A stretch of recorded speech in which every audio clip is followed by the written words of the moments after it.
All right, we've got a big old topic today. Charity fraud, and now I know I talked about Sam Bankman-Fried the other month of how he committed fraud, but yeah, we got another big case today, and it's about the Completionist. And for those who don't know who the Completionist is, Gerard Khalil, also known as the Completionist, is a YouTuber who essentially runs a video game channel, and he 100% games all the way through, no exceptions whatsoever. And he has about, I believe, almost 2 million subscribers, or like 1.6 million, around that much. And he also runs events such as the Indie Land, where he gets a bunch of indie developers to come and like show off games, and they raise money for charity. And he also runs the Open Hand Foundation, which is a little foundation that is in honor of his late mother, who had dementia, and they hope to raise money for dementia research. That's the baseline of what we're going off. But of course, I'm going to read the official statement from the Open Hand Foundation. And here it says that our mission. We are working to help find a cure for frontotemporal dementia. We create events, experiences, and opportunities for giving to this cause with our parent organizations, Power Buyer Dealers, That One Video Gamer, The Completionist, and others. The primary beneficiary of our resources is the Research Center for Frontotemporal Dementia at the University of California, San Francisco. Okay? And of course, the inspiration, like I said previously, is that the Open Hand Foundation was founded to honor the memory of Karen Khalil, with a mission to provide much needed funding and resources toward research to find a cure for frontotemporal dementia, or FTD. And of course, here is some clips of Gerard saying what his foundation is about and what his Indie Land is also about. So let's take a look. Guys, welcome to Indie Land. For those of you who don't know what we're doing, we're raising money for dementia research and prevention, helping victims who not only have dementia, but the families of those around them. It's obviously a very important cause. I can talk today, near and dear to my heart. I was 10 years old when my mom got dementia, and it's been a journey for me and my family. And so this cause is obviously very personal, and that's why we're here today. Bits, donations, subs, buy the shirt, buy the coin, buy indie games, all that stuff. All of it is going to the benefit of helping others for this charity event. For dementia research and honor my late mom, trying to help folks who've been impacted by dementia, working with organizations like USF, FTD Association of America, Alzheimer's Association of America, and so many more. Do our own version of that every year and kind of make it a cool celebration of games and raise money for charity. And so he was like, I wish we had a charity that we could donate to. And I was like, oh, I run my own charity called the Open Hand Foundation, and all the money that we aggregate. I started it when I was a young boy with my dad in honor of my mom who had dementia.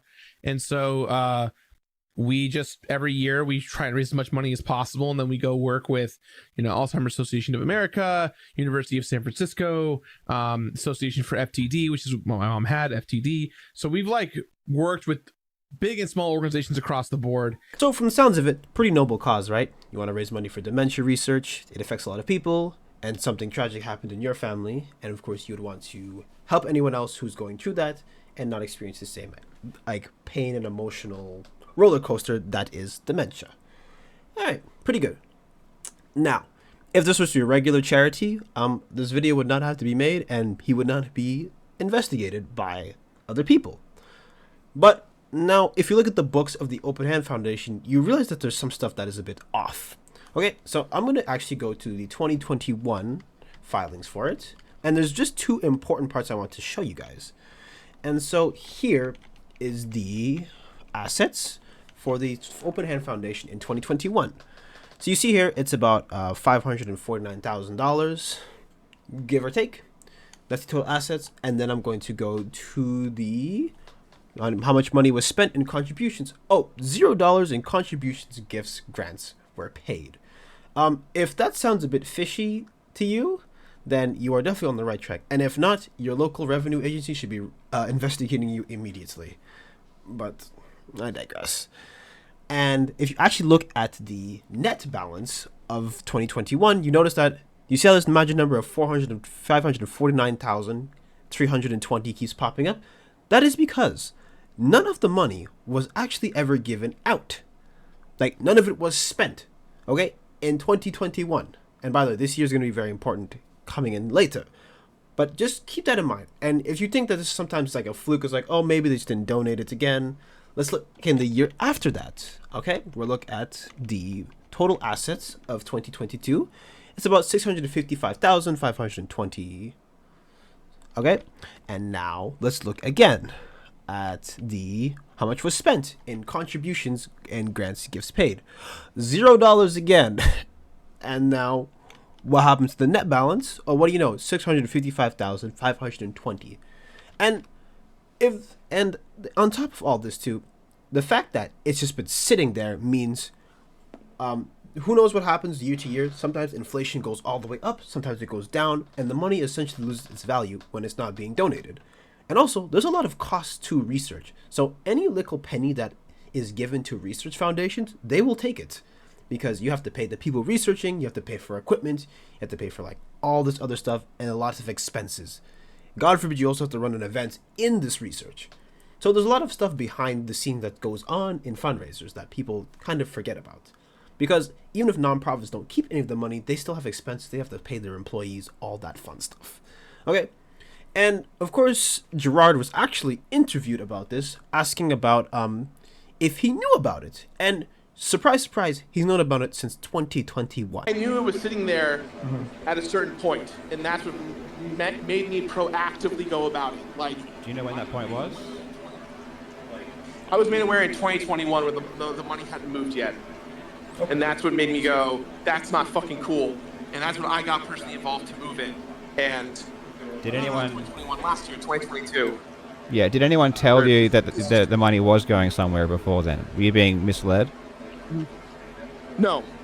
And now, so he finds out in 2021 that the money has not been moved or whatnot, and he's been personally responsible. But as I showed you in the records, the money has not been moved. And let's go and find out why that's not the case. Whether it's UCSF or a partner that's also on our website, because we don't have any other benefactors currently. Like that's why I was like, well, they're taking care of it, but nothing was ever brought to my attention. I just knew that conversations were happening between Alzheimer's Association of America, AFTD Foundation, UCSF started a new organization, I think called like Bluefin or Blue Group, which is like supposed to be their 501c part of their organization. So I know I have a paper trail of us talking to other organizations as early as 2020 and 2021 in an attempt to pay them what they were owed. And most of the conversations we had from some of the bigger orgs like Alzheimer's, they were like, look, if you're not going to pay more than 6 figures or 6+ figures of what they asked for, then you're just going to waste it. So the goal on the back end for my family that I've been told is like, we're just going to raise a bunch of money and then give it to one org and like make a bigger impact rather than just giving smaller donations that don't move the needle. Now, the reason why, like I've said beforehand, why I do not agree with this sentiment is just because any contribution counts. So even if you only give like $1,000, that's $1,000 moving forward in whatever cause that you're looking for. And why would you want to wait all this time to drop a big old donation? Because sometimes in smaller increments, it can be more handy. But whatever you can give should always be given. That's to be stated. But yeah, and that's his little response to that. And I will say this too, even in some of these clips that I've watched of it, he seems more like he's afraid of being caught, if that makes sense. And I'm not going to like push this out there or whatnot, but I'm just saying for my speculative reasons, and we're not going to go off speculation, but this is going to make this real quick. He seems very like, oh, I don't want this to blow up in my face, rather than, I should probably just get this money out immediately. And if he donated it, we wouldn't be here today. To answer your question, Karl, I don't have an answer. You know, I think that's my up.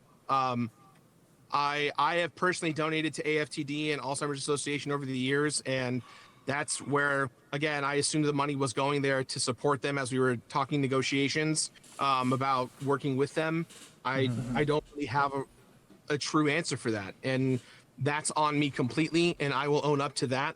But, you know, again, it doesn't matter. You guys are going to say what you're going to say, and I can't stop it. And here's the thing, too, right? At best, we have negligence. And at worst, we have fraud. So, it's not looking good for Mr. Gerard here. Like, not at all. And I'm gonna say this too: the fact that this money's just been sitting there. Imagine you're somebody who's been affected by this. Say, I want to make an impact. I want to help out other people, and then you find out your money is just sitting there. And also, there's never been a statement, as far as to my knowledge, that the money was just sitting there in the account, because he's been on record saying, "Oh, this money is going to charity. It's going to charity. This is in honor of my mother. I'm going to charity. All this." And of course, when you toss in a little like personal crutch of like, "Oh, my mother was affected by this," then yes, people are more inclined to donate, because people will obviously project their own experiences onto this incident. And the part that really like hurts is the fact that you can make people like suspicious of charities already, because there's been many cases of charities not giving the money that they're supposed to, or people like embezzling that money. I believe in an example I did like a bit ago. I talked about like the Black Lives Matter, how man took some of that money and just kept it for himself. One of the founders, I believe. And now you're just adding on to that whole shtick, where it's like, oh, I don't want to be associated with charities. I don't want to give money to charities because they all steal my money. And especially if with something like dementia, which really, any research helps, you're not helping people donate to the cause. Now, of course, this rabbit hole goes much, much deeper than I can cover in the time frame that this video is done in. I really highly recommend to go watch the deeper dives on this, because they really go into, you see stuff like other foundations coming in and how they take grants from like Jamie Lee Curtis's foundation and other organizations, of course, for Indie Land. And now you have Mr. Gerard here talking about how, I just want to get out as soon as possible and this and that, but it's just like, just donate the money. There's no ifs, ands, or buts. Just give it. I don't understand why you can't just give it, because any act of charity is always going to be helpful. I just don't understand why it seems like, he's like scrambling all over the place. Now, I don't know about now, because that interview happened some time ago. I believe he's all lawyered up now, so of course they're not going to say nothing about it. And of course, every time stuff like this happens with any scam, people tend to lawyer up and they'd be like, yo, don't say a word about it. Just keep your mouth shut and then let the lawyers do the talking. Maze. Rant aside. Yeah, no, this is very, very, very like concerning, and I really hope that the IRS looks into this, because, well, you have somebody who's literally committing fraud in front of your face. And of course, I'll link the documents down below, as previously stated.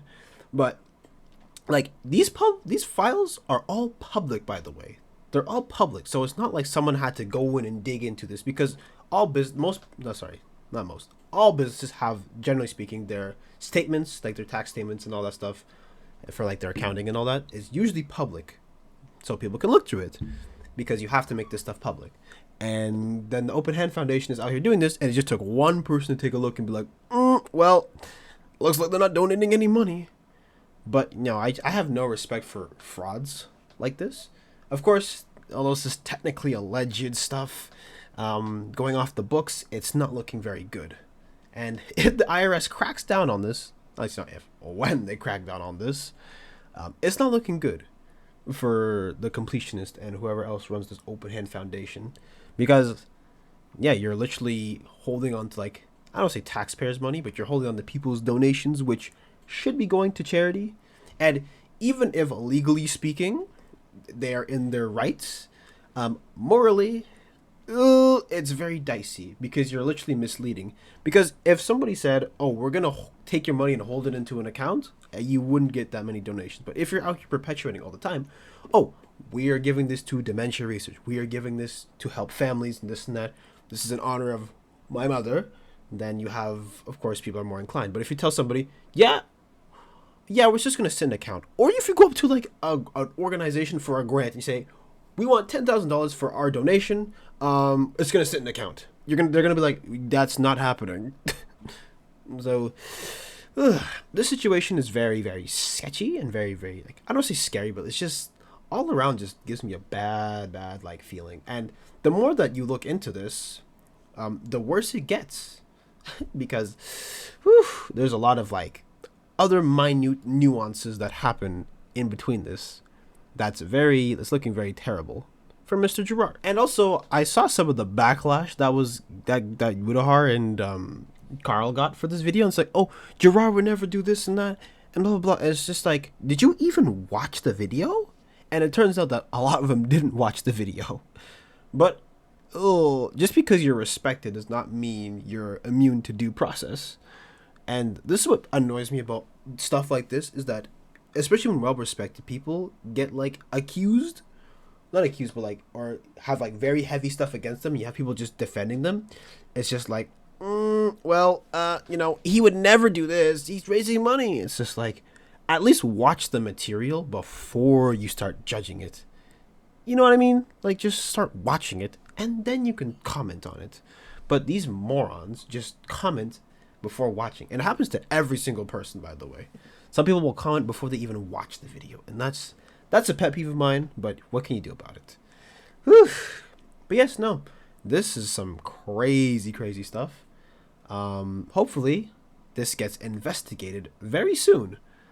And, of course, I'm going to link the original videos down below and the documentation because, you guys should do some research for yourselves and look into really how deep this rabbit hole goes.